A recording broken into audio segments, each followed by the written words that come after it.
Voilà mes experts, je viens de raccorder l'ensemble des connexions de la carte de communication du groupe extérieur, multisplit 5 unités intérieures de chez YAC, Mitsubishi Heavy.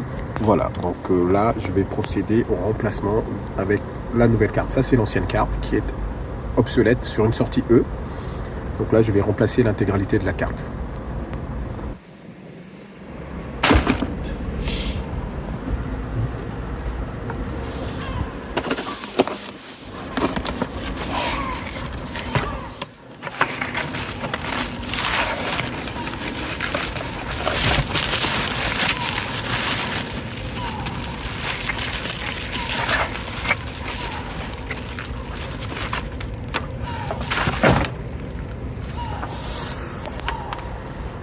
Voici donc la nouvelle carte que je vais mettre en lieu et place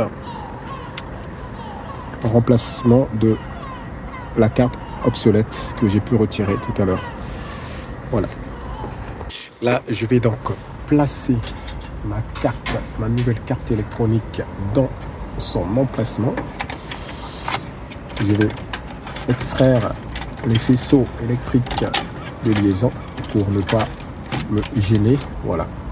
Donc, je vais positionner les faisceaux en extérieur. Je vais placer ma carte électronique en lieu et place, tout en faisant bien attention à ne pas couper ou effilocher les câbles potentiellement disponibles sur le compartiment de la carte.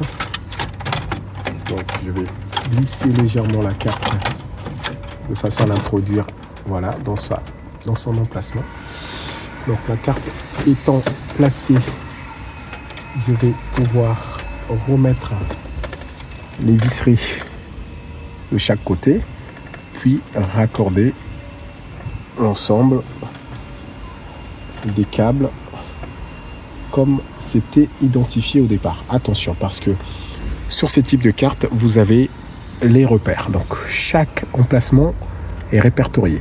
Là, vous allez avoir les sorties, les entrées ou les sorties, je ne sais pas comment ils les appellent, mais en tout cas, c'est plutôt les entrées pour la partie communication avec les unités extérieures. Donc là, vous avez potentiellement 1, 2, 3, 4, 5 entrées qui correspondent en fait à la ribambelle de répartiteur de communication ici, de connectique, voilà, et qui va ensuite venir se raccorder à vos câbles de liaison d'unité intérieure ici.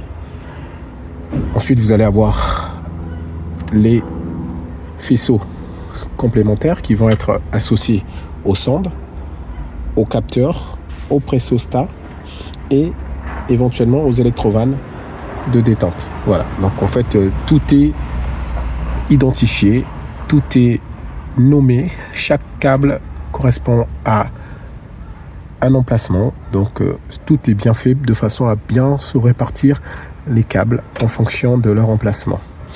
Donc là-dessus, normalement, il n'y a pas trop de difficultés. Voilà, donc toujours avoir cet organe de protection de proximité pour travailler en toute sécurité. Vous imaginez bien que si j'avais pas cet organe à proximité, quelqu'un aurait pu réarmer le disjoncteur principal dans le logement et je me serais retrouvé électrocuté ou générer un arc électrique ou peut-être un départ de feu, qui sait.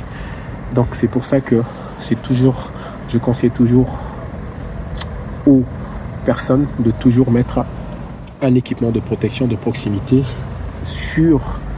à proximité des organes ou des équipements qu'ils installent en extérieur. C'est très important.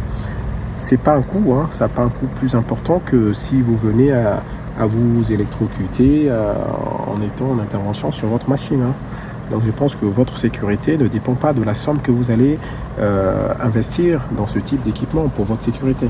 Donc quand vous installez des climatisations ou des groupes ou des VRD ou n'importe VRV, tout ce que vous voulez, toujours installer un équipement de protection de proximité pour garantir votre intervention ou l'intervention de quelqu'un d'autre qui viendra succéder à vous plus tard pour qu'ils puissent travailler en sécurité lorsque on génère ce type d'intervention ou même lorsqu'on effectue une maintenance.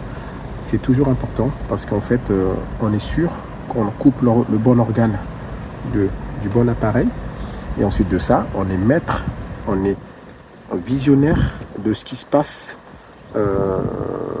sur l'équipement de protection. Donc on est le seul maître à pouvoir remettre le jus, couper le jus pour pouvoir garantir le fonctionnement ou l'état de manœuvre de notre système.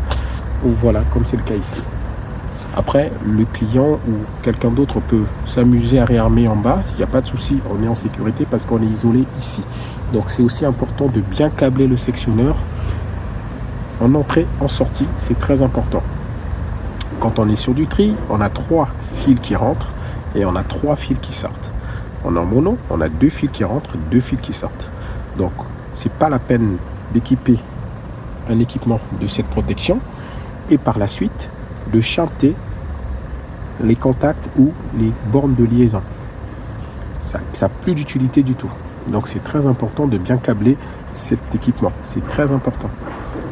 Donc voilà, il faut que la phase, le neutre, ou si vous êtes entré, vous avez les 3 phases doivent être isolées en même temps. Il ne doit pas y avoir une phase qui court-circuite les contacts qui passent par ce système de sécurité ici, ce sectionneur de proximité. C'est très important. À très bientôt. J'espère que cette vidéo vous a apporté quelques informations supplémentaires en termes de sécurité. Allez, j'espère vous revoir. Merci de me laisser vos commentaires et à très bientôt. Et j'espère surtout vous revoir travailler en bonne sécurité. C'est important pour tout le monde. À bientôt, ciao. C'était Claudax. Bref,